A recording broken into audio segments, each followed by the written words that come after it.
Hello friends, welcome to my channel. मैं अपने channel में आप लोगों का वेलकम करती हूं और आप लोगों को ये बताना चाह रही हूं कि आप लोग जिस तरह से मुख्य सेविका भर्ती को लेके इतना ज़्यादा परेशान हैं, तो मैं कहूं कि आप लोगों को परेशान होने की ज़रूरत नहीं है। जो प्रोसेस है वो टाइम टू टाइम आगे बढ़ रहा है। आप लोग ये ना सोचें कि इस भर्ती में बस मैं रिट फाइल करवा दी हूँ, उसके बाद प्रयास नहीं कर रही हूँ। तो मैं आप लोगों को बता दूं कि मैं 101% प्रयास कर रही हूँ और जो मुझे लगता है कि मेरा प्रयास ज़रूर सार्थक होगा, क्योंकि अभी हाल ही में जो वीडियो भर्ती 2018 को लेके जो भी न्यूज़ आई है कल परसों में, आप लोगों ने भी न्यूज़पेपर में देखा होगा और न्यूज़पेपर क्या और भी चैनलों के माध्यम से भी आप लोगों ने देखा होगा कि जैसा कि वीडियो 2018 की भर्ती थी, जिसमें क्या कहते हैं 1953 पद थे। तो उसको लेके पहले तो 18 में आई थी ये भर्ती, एग्ज़ाम कराया गया था, फिर एग्ज़ाम रद्द हुआ, दोबारा से एग्ज़ाम हुआ। और उन सब चीज़ों में देखिए जिस तरह से लोग बोल रहे हैं कि मुख्य सेविका भर्ती में घोटाला नहीं हुआ, ये सरकार में कोई धांधली नहीं होती, यूपी ट्रिपल एससी भ्रष्ट नहीं है, तो उन लोगों को मेरी तरफ से अच्छा और प्रेम भरा जवाब है कि बताइए इस वीडियो भर्ती में क्या हो रहा है, जो 2018 की भर्ती है। हाँ, अब बताइए कि पूर्व उप सचिव रिंकी जायसवाल को तलब किया गया है, तो क्या बस इतना कर देने से चीज़ें सॉल्व हो जाती हैं? क्योंकि एक अधिकारी ही जाँच करता है।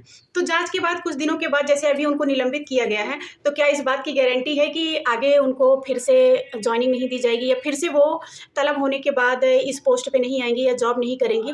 इस बात की क्या गारंटी है कि फिर से वो भ्रष्टाचार नहीं करेंगी? और दूसरी सबसे बड़ी बात, उनके साथ सोचिए कितने अधिकारी, कितने लोग इसमें जुड़े हुए हैं। तो ये नहीं कहा जा सकता कि भाई कि हमारी मुख्य सेविका भर्ती में भी ये सब चीज़ें नहीं हुई हैं। किस बेस पे आप कह सकते हो बताइए? किस बेस पे कह सकते हो? अब तो आप लोगों के पास सबूत है ना, करंट का सबूत है, पिछला सबूत जाने दीजिए। अभी जो वर्तमान टाइम में चीज़ें चल रही हैं, उसके बेस पे आप लोग बताइए, क्या आप लोगों के पास सबूत नहीं है? क्या यूपी ट्रिपल एससी में ये घोटाला नहीं हुआ है? बिना घोटाले की ये चीज़ें तो सामने नहीं आई हैं ना। एसटीएफ ने भी इसमें जाँच किया है। सब चीज़ें सामने होने के बाद देखिए क्या-क्या चीज़ें हो रही हैं। तो इसी तरह से बहनों, मैं आप लोगों को बताऊँ, हमारे मुख्य सेविका भर्ती में भी चीज़ें स्पष्ट नहीं हैं और वो चीज़ें स्पष्ट हों जिसके लिए मैं प्रयास कर रही हूँ और मैं चाहती हूँ कि आप लोग भी सपोर्ट करें, आप लोग भी प्रयास करें।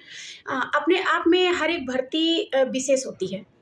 उस भर्ती पे बच्चा अपनी ईमानदारी, लगन और मेहनत करता है और जब रिज़ल्ट आता है, तो मैं ये नहीं कहूँगी सबके साथ ऐसा होता है, क्योंकि कुछ सीटें तो होती हैं जो मेहनत करने वाले भी ले जाते हैं, लेकिन बहुत सारी सीटें ऐसी होती हैं कि जो मेहनत करने वालों को नहीं मिल पाता है। जैसे हमारे मुख्य सेविका भर्ती में जो लोग उपहास कर रहे हैं उन लड़कियों का, जो इस भर्ती में डीबी से बाहर हैं, उनके ऊपर ब्लेम लगाया जा रहा है कि वो लोग कोचिंगों में गलत कमेंट करती थी, मस्ती करती थी, पढ़ाई नहीं करती थी।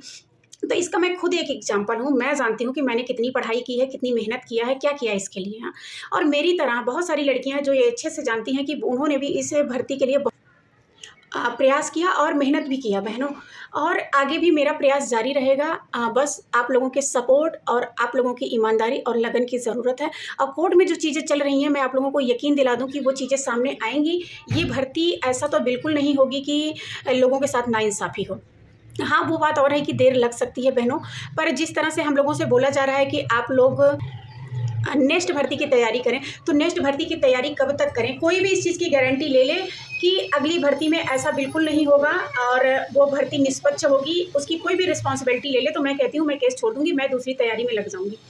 तो ये सब जो चीज़ें हो रही हैं बहनों, हम लोगों के आस-पास, आप लोग जागिए, देखिए क्या कर रहे हैं, क्या नहीं कर रहे हैं।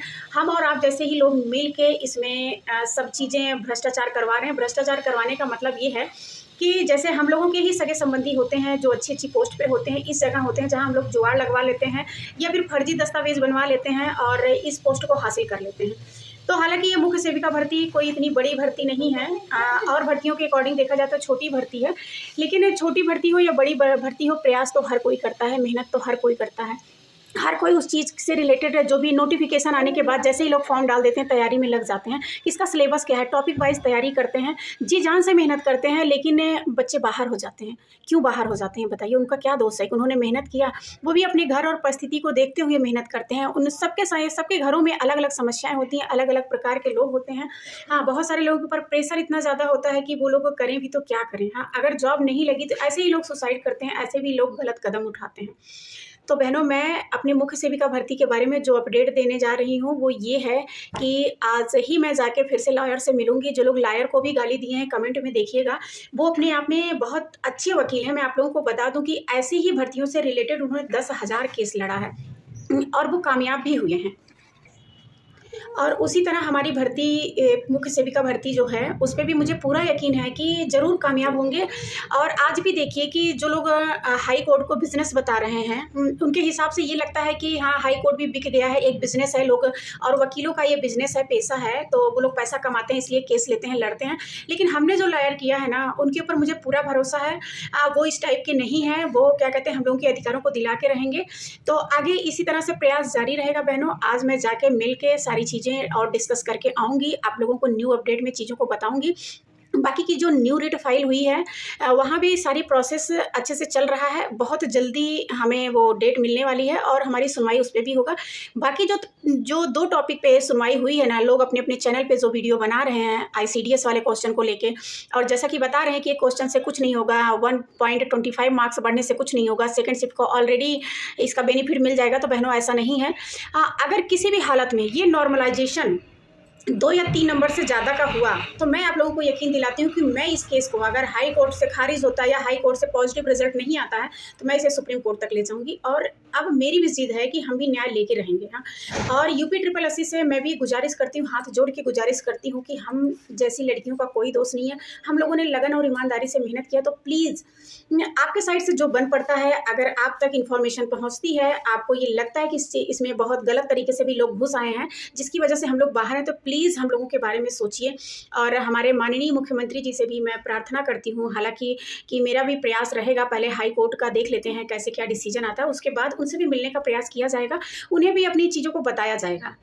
और हमारे पास जो सबसे बड़े-बड़े सबूत हैं, वो आप लोगों को मैं अपने सारे वीडियो में बता चुकी हूँ। वो आप लोग देख सकते हैं, नहीं तो दोबारा से मैं छोटा-सा रिप्लाई कर देती हूँ, मतलब कि छोटा-सा उसको रिपीट कर देती हूँ। जो लोगों ने क्वेश्चन किया उसके लिए भी, कि वो लोग सुनना चाहते हैं कि ऐसा क्या सबूत है। तो अभी मैं सिर्फ 2 ही सबूत बताऊँगी कि फर्स्ट शिफ्ट में जो 54 नंबर की लड़की है, ओबीसी कैटेगरी से है और वो 100 क्वेश्चन करके आई थी, उसके 54 मार्क्स हैं, उसको डीबी में बुलाया गया है। और सेकंड शिफ्ट की लड़की है जिसके 60.50 मार्क्स हैं और नॉर्मलाइजेशन के बाद उसका कहाँ मार्क्स गया, कहाँ नहीं गया, उसको नहीं बुलाया गया है।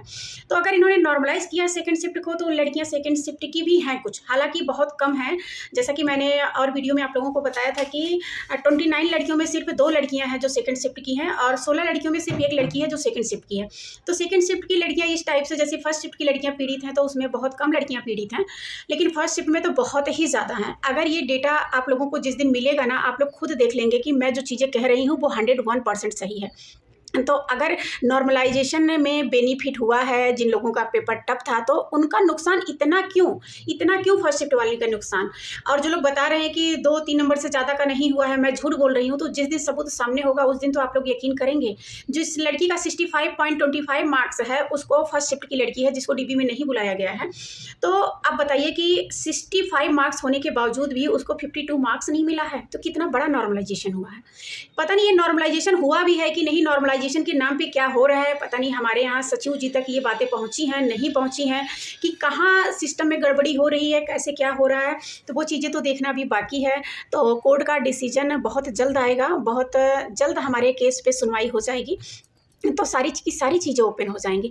बहनों, अगर मैं कह रही हूँ कि सब लोगों के रा मार्क्स और नॉर्मलाइज मार्क्स ओपन हो जाएगा ना, तो उसी पे काफ़ी स्थिति स्पष्ट हो जाएगी। जैसा लोग बोलते हैं ना कि यूपी ट्रिपल एससी को ये राइट है, वो नंबर नहीं दिखाएगा, और कुछ वीडियो में मैं नाम नहीं लूँगी, कुछ वीडियो आप लोगों तक पहुँचे होंगे जिसमें ये चीज़ें बताई गई हैं कि यूपी ट्रिपल एससी सबके नंबर शो नहीं करेगा। हाँ, ऐसा करेगा कि 400-500 लोगों को और मौका दे देगा डीबी के लिए, हाँ, कट ऑफ निकाल के। जैसा कि फर्स्ट शिफ्ट का 1 नंबर बढ़ जाता है, 1 नंबर क्या 1.25 नंबर बढ़ जाते हैं जिन्होंने इस क्वेश्चन को अटेंड किया है और पहले से उनको रॉन्ग दिखाया है, तो उनका 1.25 मार्क्स बढ़ेगा। तो कह रहे हैं कि उनको बुला लेंगे डीबी में और फाइनल सिलेक्शन नहीं होगा। तो फाइनल सिलेक्शन कमेंट में भी, हाँ, मैं आप लोगों को बता दूं, कमेंट में भी बहुत से लोगों ने किया है कि 1 नंबर बढ़ जाने से आप लोग बॉर्डर लेवल से अंदर आ जाएंगे, तो इस फाइनल वैसे भी नहीं होगा। और मुझे भी लोग पर्सनली कमेंट करते हैं कि 56 नंबर पे तो आप वैसे भी बाहर हो जाएंगी फाइनल में। तो मैं बता रही हूँ कि फाइनल का अभी क्राइटेरिया किसने डिसाइड कर लिया, किसने डिसाइड कर लिया किसको लेना है कि नहीं लेना है। बीएससी होम साइंस की कितनी लड़कियां हैं और कितनी लड़कियां ऐसी हैं कि जो इस एलिजिबिलिटी वाले क्राइटेरिया को पूरा नहीं करती हैं। क्या उनके पास सारे डॉक्यूमेंट्स हैं जितने मांगे गए हैं डीबी में, वो सारी चीज़ें क्लियर करते हैं नहीं करते हैं, वो तो डीबी फाइनल होने के बाद ही पता चलेगा ना। और जैसे 2 साल वाली भी लड़कियां घबराई हुई हैं कि पता नहीं मुझे लेंगे कि नहीं लेंगे, प्रोविजनल भरवा रहे हैं, बीएससी वाली भी कह रही हमें प्रोविजनल भरवा रहे हैं। तो बहनों आप लोगों को परेशान होने की ज़रूरत नहीं है। इन चीज़ों पे जो भी डिसीजन होगा आयोग का होगा, लेकिन आयोग के डिसीजन के बाद भी अगर आप लोग असंतुष्ट हैं तो बहुत सारे प्रोसेस हैं, उस प्रोसेस से आप लोग आगे बढ़िए, उन सभी चीज़ों का समाधान है। जैसा कि बताया गया है ना कि देर से ही सही पर सच सामने आता ही आता है। हाँ, तो हमारी भर्ती में भी कितनी भी चीज़ें अनसिस्टमेटिक हो जाएं या फिर ऐसी हो जाएं कि जो हम लोगों के सामने ना आए, लेकिन उन्हें मैं सामने ला के रहूँगी। और इस भर्ती में मैं चाहती हूँ कि हर उस लड़की का सिलेक्शन हो जिसने मेहनत किया है, जो ईमानदारी से नंबर लाई है, जो इस भर्ती में एक सीट पाने की हकदार है, उसको ये सीट मिलना चाहिए, किसी भी हाल में मिलना चाहिए। और जो लोग प्लीज़ बहनों, जो लोग डीबी के लिए सेलेक्ट हैं, जो लोग और बहनों को नेगेटिव कमेंट करते हैं तो उन्हें भी हर्ट होता है, प्लीज़ ऐसा कमेंट ना करें जिससे और लोगों को हर्ट हो।